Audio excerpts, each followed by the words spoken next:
Well, yesterday we learned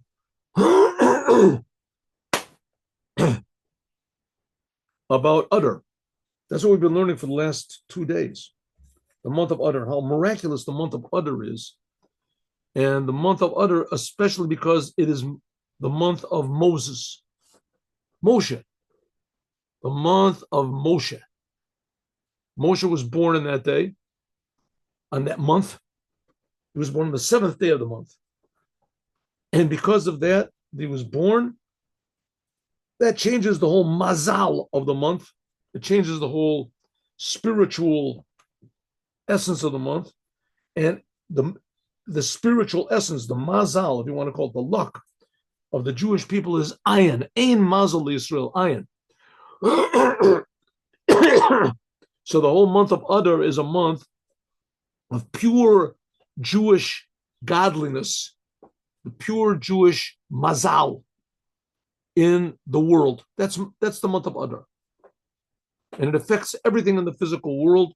And that's ideally what the Jewish people are supposed to do, affect everything in the physical world to make everything better. And that's the miracle that happened in the month of Adar. How was it expressed? The Jewish people had what we call self-sacrifice. Haman wanted to kill all the Jews, and any Jew that just declared, I am not a Jew, put a sign on his door, whatever, says, I am not a Jew, he would be free from the decree. And not one Jew did it. Not one Jew denied his Judaism, her. Not one Jew. And because of that, there was a tremendous, amazing miracle. And the king allowed the Jews to fight back, and the Jews fought back, and not one Jew was killed or injured. And we have a holiday, Purim. Says the Rebbe, that's one thing we can learn from the month of Purim. The mazel of the Jewish people is ayin. We said is ayin. Ein sof is what you want to call it, nothing. God is not a thing. Yesh lahosif, we can also add on the connection of the birth of Moses on the seventh day of Adar. He was born on the seventh day of Adar. The seventh day of Adar shows on the completion of the month of Adar. And maybe I should just inject a small thing over here. The big message of Judaism is that this world is good. The world is good. It's a good place. It's not a bad place. The world is a good place. But compared to the way it's supposed to be, the way the world is supposed to be, it's not good. It's not good. It's like saying you have a horse and a wagon. Horse and a wagon is good. It's better than walking. But it's nothing compared to an airplane. Nothing about it. The same thing. God created the world. He made the world good. In fact, he made the world very good. But it's very good is potential. Potential. Jewish people, by means of doing good and inspiring the world to do good, we make this world infinitely better than even heaven. Heaven is good. Heaven is good. This world, the way it is now, especially since Adam and since the Jewish people sinned with the golden calf, it is not good. It is not good in a revealed way. But essentially, it is good. Essentially, the world is very good. And that's the purpose of the Jews, is to make this world very good, better than heaven, the highest of heavens, because it's there potentially. Like digging for diamonds, right? You own a big plot of land. Land is good. You own the land. You have a plot of land. That's a good thing. You have but if they strike gold in that place, or oil, or diamonds, or something, then it becomes infinitely better. So that's what we have to do. We have to dig into ourselves, into what reality really is, and to see the godliness in it. And that's the job of the Jews, and especially the month of Adar. And when a person reveals what God is and how God is creating us and how good God is, then a person is willing to invest everything into God, give everything into God, and you don't care about what you get back. Just so you can be partners with God. There's no greater joy than that. Like it was in the month of Adar. Ramaz. I remember I heard some person told me, I don't even remember what this is. Some famous rock and roll singer said, you know what? I was called up to the stage and he actually talked to me. What did you get from it? What do you mean what I get from it? I can tell you I actually talked to this, this great rock and roll star. I did see talk to me, right? Amazing thing, right? So what did you get out of it? Just the fact that you could meet this person, a famous, great person. Here we're talking about doing what God wants. That's what the Jewish people are supposed to bring to the world, that everybody meets the Creator. How good the Creator is. Ooh, I met the Creator. When did you meet the Creator? Right now. I'm meeting it right now. Everybody's talking. Okay, now we can also see the importance of Moses and the seventh day. He was born on the seventh day of Adar. He also died on the seventh day of Adar, 120 years later, exactly.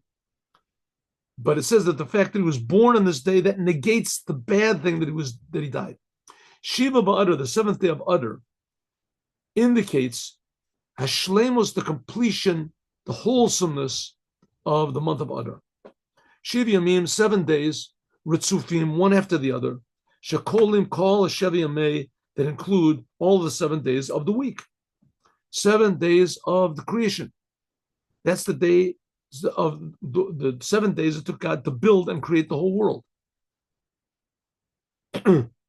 Now, it's always asked the question, why do we say that today is the fifth day of creation, the sixth day of creation? In Judaism, we don't call the days Tuesday, Monday, Wednesday. There's not such, right? There's no names of the days. The days are called the first day, second day, third day, fourth day, from Shabbat. First day, second day, third day, fourth day, fifth day, sixth day, Shabbat, and then it goes first day, second day. Why? It should go first day, second day, third, fourth, fifth, sixth, Shabbat, 8th day, 9th day, 10th day, 11th day, Shabbat, 15th day, 16th day, but it should keep on going. Who says, why does it have to keep going around? Because the number 7 is a complete cycle. And the world was created in a cycle of 7 days, and this cycle just repeats itself. And once it repeats itself 4 times, that's another month. And it repeats itself, what is it, the 52 times, what 50 times? So it becomes a year, right? So how many weeks there are, that's just a cycles of 7, but 7 is a complete cycle. This is the fact that Moses was born on the 7th day of Adar, that shows on one complete cycle, one completion, like it is but the completion as it is in Adar, the month of Adar. That Adar, we said, is the highest of the months. That's the month when Moses was born. Moses is everything. He's the whole Jewish people. Without Moses, there's no Jewish people. So to this, it's hinted at the completion of the month of Adar, Adir Marom, very high, elevated, is drawn down into the world. The 7 days of the world of the creation is Adar. Adar, the highest essence of God. Adir means high, elevated, is drawn into the 7 of days of the week. Marum, as this hint said, and the name of the month, Adar. Adar means Aleph, Dar. Aleph means the ruler of the world. Ha'elef, the Alufo Shalom. God is the king of the world, the beginning of the world. But it's drawn down into Dar. Dar means to dwell. Ba'olam lios lo yirdira, that God should dwell in this physical world.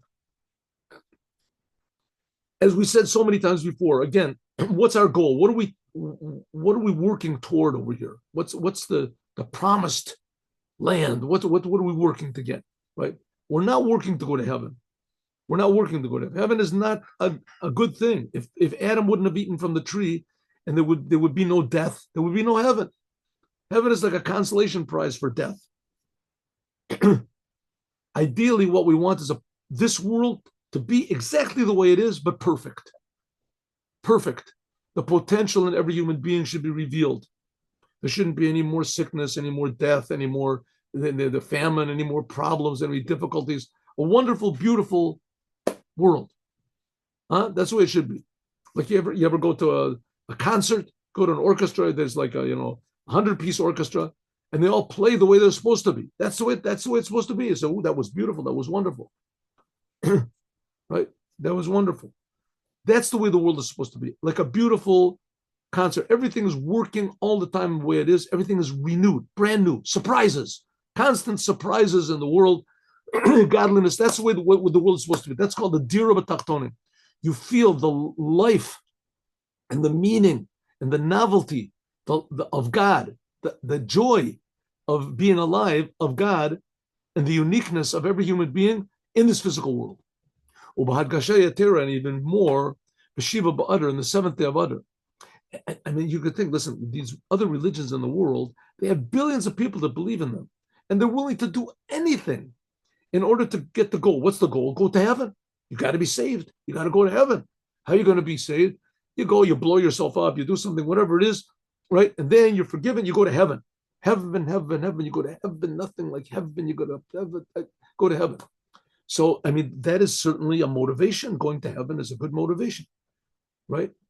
Infinitely more so, everyone should be motivated to make this world a perfect place. This world will make heaven look like the cartoon before the main feature. And this world is like nothing compared to what this world, fixed up, makes heaven like nothing.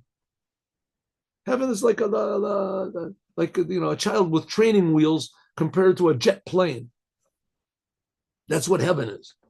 This world, the way it's fixed up, that's like a jet plane. Okay, but it has to be fixed up, God to be revealed in the world. That's the goal of Adar. Aleph, that the oneness of God, Dar, is present in the world. Shalom is, this hints at making a dwelling for the Alufo Shalom, for the oneness of God in the 7 days of creation. The Inyan Zan, this is especially stressed, Moses being born in the 7th day of Adar. Like the rabbis say, B'shasha noled Moses, when Moshe was born, Nitmale Habayat, his house was filled with light. It says over there that when he was born, Vayara Nar Kitovu, they saw a Yeled, Kitovu, they saw that the child, and they saw he was good. They said, what does it mean was good? Like it says in the first day of creation, God saw the light and it was good. Hainu Shalated Moshe, that the birth of Moses, Paula, it brought about light in the whole house. The house became illuminated, revealed godliness in the house, in the world. And it's stressed even more in the service of Moses, what Moses did the whole course of his life. That this is included in his birth in the 7th day of Adar. That when Moses, he set up the tabernacle, and then there became really the main essential revelation of God in the world. Like it says in the Midrash, when there came the first day of Nisan, that's when the tabernacle was open for business. That was the first day. When there came Rosh Chodesh Nisan, Vatziva, and God commanded Moses to set up the tabernacle, because he set it up every day and he took it. Shalach lehem al yedei, he set it up every day and he took it apart. Shalach lehem al yedei Moshe. Was sent to the Jewish people by means of Moshe. Ma'atem ro'im, what do you see? The Jewish people were saying, Hari asinu mishkan matai tavo ashchina. We made this holy tabernacle and we don't see God's presence in it. V'tishro b'toch ma'aseh yadenu. We've set up the thing and it doesn't seem to work. The tabernacle. Kavar bati legani achoti kala. Moses was sent by God to say, I'm here. God says, I'm here. I have come to my garden, my sister bride. Omer Rabbi Yishmael Bar Yossi, Rabbi Yishmael, the son of Rabbi Yossi, said, Lagan and Kativ Khan, it doesn't say that I have come to my garden, but I have come, the tabernacle. God said, I have come back to the garden, not that in my garden, not just my garden, the Garden of Eden, right? God said, I came back. I was here when Adam was here. And now when Moses built the tabernacle, I came back. Rabbi Yishmael said, Rabbi Yossi said, don't just say I came back to my garden, but leganuni, to my wedding canopy. My wedding canopy. God got married to man when he created man, made the world, and man messed it up. L'makom, to a place, the place where my essence was in the beginning. Ki ikar shechina, God's main dwelling, eino betachtonim mayata. What God's presence wasn't in the world. The world didn't fill God didn't fill the world. Cave and shechet, as soon as man sinned, Nistalko Shekhinah, then as soon as Adam did what he wanted to, so the Shekhinah, God's presence, went away, and it went away to the first, what's called the first heaven. When the Jewish people sinned in Egypt, it went away to the different levels. It says that the sin of Adam, the sin of Cain, killed his brother, etc. Finally went up to the seventh heaven. Jews sinned one generation after the other. Man sinned. And then afterwards came Abraham, and Abraham started reversing the process. And finally, the seventh of the tzaddikim, the seventh of them, they reversed the whole thing and brought the Shekhinah back to the world. Abraham started, and he brought from the seventh heaven to the sixth. And Moses, these ideas of seven heavens mean just how far away it is from the world. Moses, when he's the seventh, he's the dearest one. He brought the Shekhinah into the physical world, into the physical, actual world, into the tabernacle.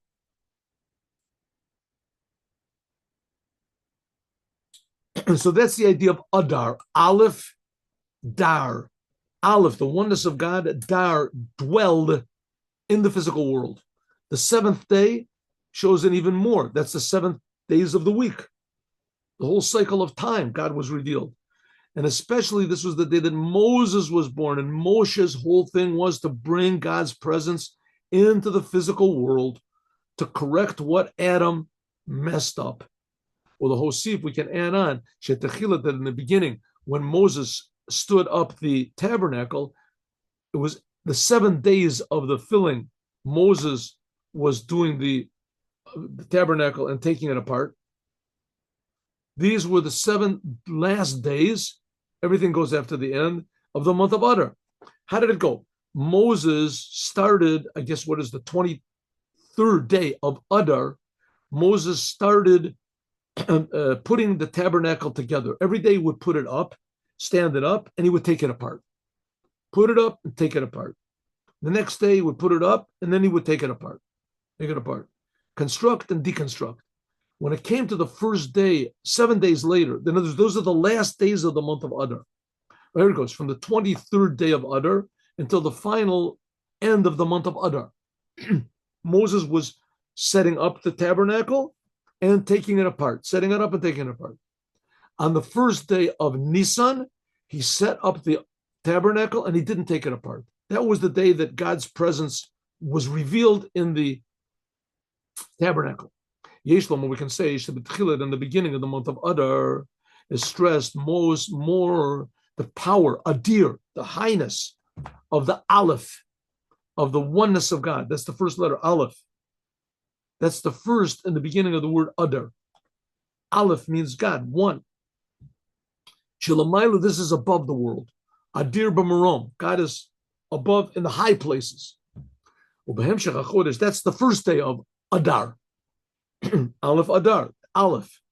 In the course of the month of Adar, and mainly in the 7th day of Adar, when that's the day that Moses was born, and how much more so near to the end of the month of Adar, that those were the days when the tabernacle was set up and taken apart, it stressed more and more the real intention and the purpose of the creation of the world, to draw godliness, the creator, into the creation.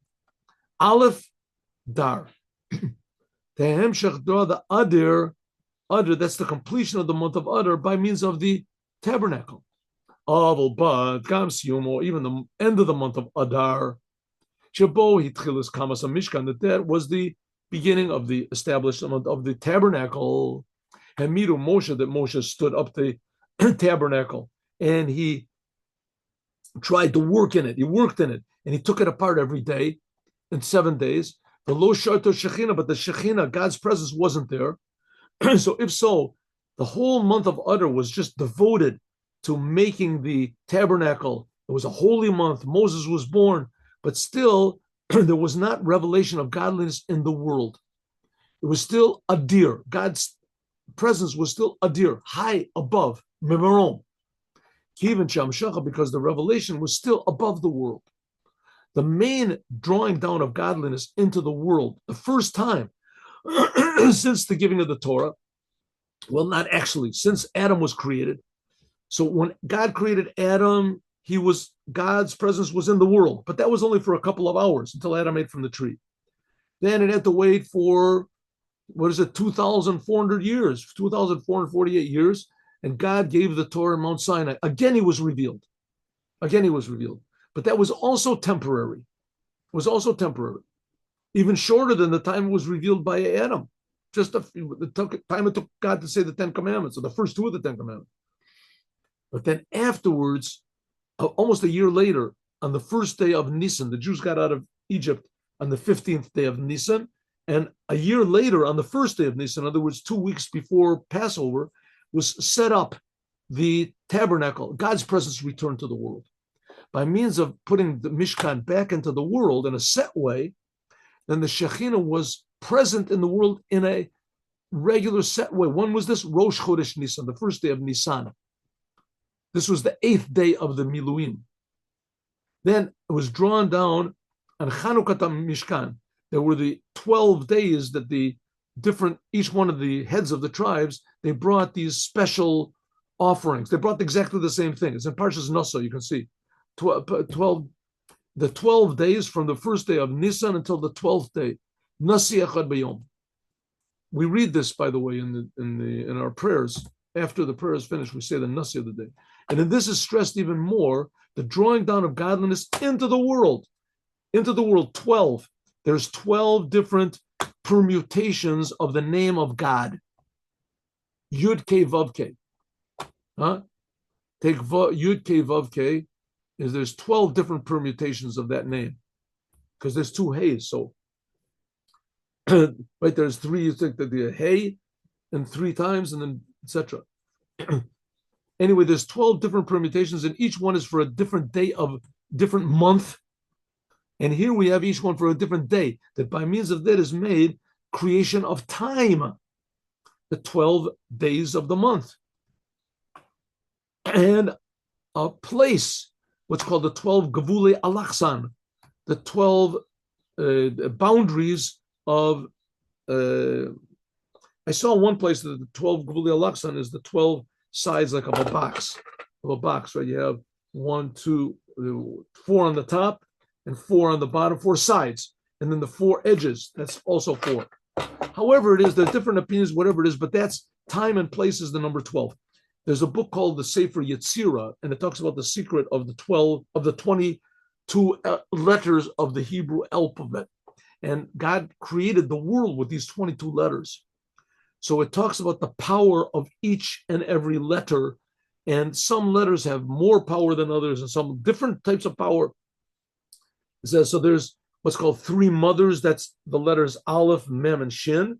And then there's what's called 7 doubles, that's Beged, Kafrat. And then there's the 12 simple letters, 12 simple, that makes 22 altogether, 22 letters of the alphabet. So from those 12 simple letters come the 12 months of the year, and come the 12 boundaries of time. So there's time of space, time and space. Hainu, namely, that also in the world, the number 12, what's the number 12 got to do over here? The 12 days that the 12 tribes brought their offerings to the tabernacle, so that it actually could really be open to the public, is drawn down with revealed godliness into the world, into the tabernacle. That's the whole idea of the month of Nisan. The month of Nisan that's the month of the coming month. That's the month of Passover. Nisan is from miracles. Nisim. Miracles of miracles. Okay, now nowadays we don't see miracles like we did back then going out of Egypt. Right? Wrong. We definitely do see miracles, and perhaps even greater than those of going out of Egypt.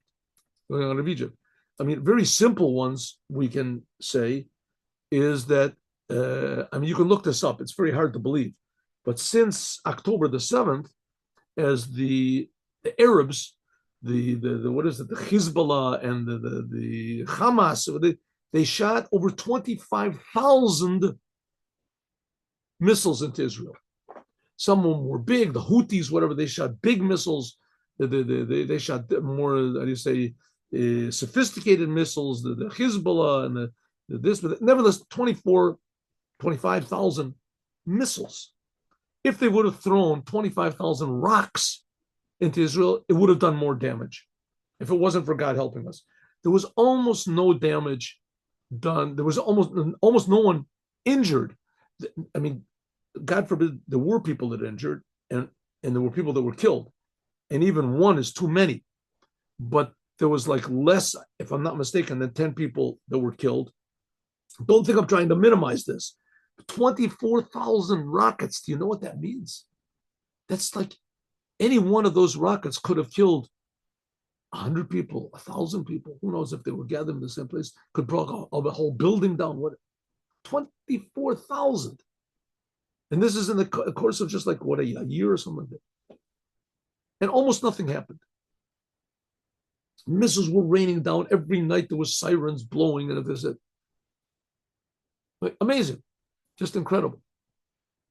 And just in general, I mean, we have in Israel, we have, let's say leaders that are very far away from Moses or King David. I don't want to go into anything negative, but it's pretty hard not to. There's no leadership, and there's no direction, and there's no this and the ones that aren't ruling, they're even worse, right? They're the ones that. And nevertheless, here we are, and there's electricity, and there's water, and there's the cars are driving on the streets, and people are enjoying themselves. And Adar says similarly.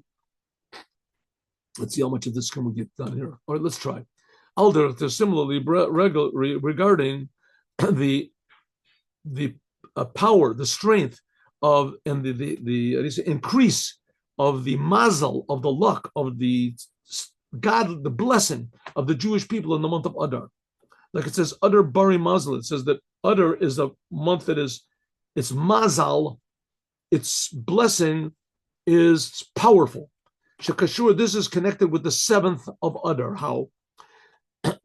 The Jewish people, when we say that the mazel, that the luck, that the blessing of the Jewish people is strong in the month of Adar, it says a mazel bari. This is not only regarding to the source of their soul in the heaven, bechinas mazel, in Jewish things, religious things, elegam beikra, mainly how it's revealed in the physical world. Yor delamata bislabshus beguf, in the physical world. Kamudgash is also in the fact that the mazal comes from the word of nozel, to drip. Mazal, which means luck, or the constellations, or whatever, the blessing, comes from the word of nozel, to drip down. Shu makor, this is the source from which drips down all life below. It drips down. Ubamela, so automatically, is gabrus mazel, the strengthening and the increase of the mazal, of the blessing of the Jewish people in the month of Adar. This causes the Jewish people to be strong, not just in their souls and their Jewish fortitude, but also in the physical things they do, the souls and bodies. When they're working in matters of the world. Like it says in the idea of the 7th day of Adar, that this hints at making a dwelling place for God in the 7 days of creation in the world. In other words, even though that the mazal, this word mazal refers to the essence of the soul, like we said, ayin, the essence, godliness, which cannot be comprehended before time, before consciousness, before the world. And that's the essence of the Jewish soul. Showing this is the idea of the power and the strength of self-sacrifice of the Jewish people, which is above logic. Like that's what was demonstrated in Purim. Nevertheless, it's not going out of the world. That we have to, Jewish people have to die. Go out of the world. We sacrificed our lives for God. That, of course, is also a very amazing thing, and Jewish people have done it but that's not what's requested here. Ela Adarab, even more. The power of the Jewish people and the self-sacrifice is drawn down into the world to make a dwelling for God in the world. Like it says in the Gemara, man de isle dina, a person that has a judgment, a court case with a non-Jew, should try to push it off to the month of Adar, because Adar is a good luck month. Shapolis, it causes that's a power, a strength in actual physical things is not just relevant to Jewish things and to Torah and commandments, but also to matters of the world. Even if you have just a regular judgment case, a case you have the tax laws or something like that, take it in the month of Adar. That's a lucky month, a good month. But Mudgashin is especially in the days of Purim, that the days of the miracle of Purim is that there was negated the decree of Haman. They didn't have to give their actual lives to be killed in order not to in order not to deny their Judaism, right? That would have been like there's a story, and we see it in the Talmud on about Chana and her 7 sons. It's in the Gemara in Gittin. We read it also on Tisha B'Av. Chana and her 7 sons. Amazing story. That the king over there, who was it? Achashverosh, whoever the king was, he told them to bow down to him. Bow down to him, to bow down to an idol. And all of her children refused, one after the other. They said, I'm not going to. He said, well, I'll kill you. And he killed them one at a time. And from the oldest to the youngest. And the youngest one saw that their brothers were killed before them, just because they refused to just bow down. The last son, he said, listen, I'll throw my ring on the ground. You bend down and pick it up. It'll look like you're bowing down to me, but you won't be bowing down to me. And the son said, no way, I'm not going to do it. And so they gave their lives not to be separated from Judaism. Oh, that's an amazing story. That's a story. He gave his life. The Judaism is based on that. Yitzchak, the son of Abraham, was willing to give his life to do what God wanted. He knew that's what God wanted. Oh, this is good. Says the Rebbe, that's good. And it's also Judaism, but that's not the goal. The goal is not to die for God. That's not the goal at all. I mean, it's certainly an amazing thing, a tremendous self-sacrifice. But our self-sacrifice is to do things in the world. Sometimes it's almost as big a self-sacrifice, let's say, not to get mad at somebody, not to hate somebody, not to get depressed. You have to really work on yourself. You have to sacrifice yourself. But Nafocho, it's exactly the opposite. Not only did the Jewish people give their lives not to leave Judaism, but exactly the opposite. The Jews transformed their enemies. They're transformed. Nafal Pachar Yehudim. The non-Jews, they were willing to give their lives not to make trouble for the Jews. They were willing to leave all of their nature. Their nature was that they wanted to go out and kill Jews. They liked to kill Jews. All of a sudden, they transformed. They changed their nature. That's called Mesirat Nefesh.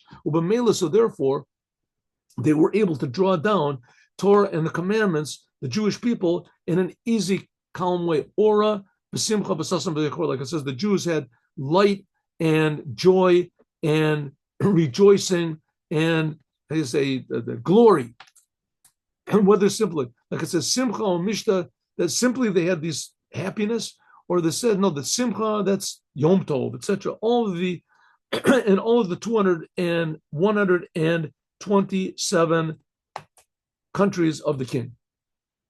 That was the whole world. Mordechai Yehudi, he was the second, he was the helper of Achashverosh. But nevertheless, the miracle of Purim in the month of Adar was in a way of impermanent. It still is not completed. Even now, we are still servants of Achashverosh. That's one of the reasons we don't say Hallel on Purim. The fact is, we still have not gone out of the hand of Achashverosh. Namely, that even after the redemption and the miracle of Purim, we still are in a terrible exile. And not only that, even afterwards, there was the destruction of the second temple and the tremendously long exile that we're in now. And there's all sorts of terrible decrees and the pogroms and the how do you say, the expulsions and the inquisitions and this. God forbid, it should never be again. And let's not even talk about it, but it won't happen anymore, says the Rebbe. And it was in the course of the generations, especially in this generation, that thousands, millions of Jews gave their lives because they're Jews. So we find that we're in a situation that that the power of the soul to self-sacrifice, Tenuah, is an elevation from the world. Adar b'marom Hashem. But that's not what we want. The main self-sacrifice is not like the 6 million Jews did in the Holocaust, that they were willing to sacrifice, they would sacrifice their lives because they were Jews. No, now is to draw this power into the physical world and make the world a good place by millions of building the third temple. Mikdash Hashem Kohen Yadecha, in the true redemption. On the third day, like it says, on the third day, we'll stand up and live in front of you. A prophecy by Hosea. Hosea, the prophet Hosea, says that there was going to be the raising of the dead. There'll be a third temple, an eternal temple, and it'll be a redemption, an eternal redemption that there's not after it any exile. That is relevant to the month of Nisan, the month of Nisan, the month of the Jewish people were redeemed. They went out of Egypt in Nisan, and the Moshiach will take us out also in Nisan. That's what it says in the Gemara. Like it says, like it says, in the days of the going out of Egypt, I will show you miracles, a prophecy of Micha. The Cain also, Hukam, that was when also the holy temple, the tabernacle, was established, the month of Nisan. That's when the Shekhinah, God's presence, was in the world. So now we're in the month of Adar, preparing for the true, total redemption of the Jewish people in a revealed way of self-sacrifice, in a happy way, in this physical world, all in the merit of Moses. And Moses of our generation, the Lubavitcher Rebbe, the Moshiach, now. Now let's do the Yom Yom.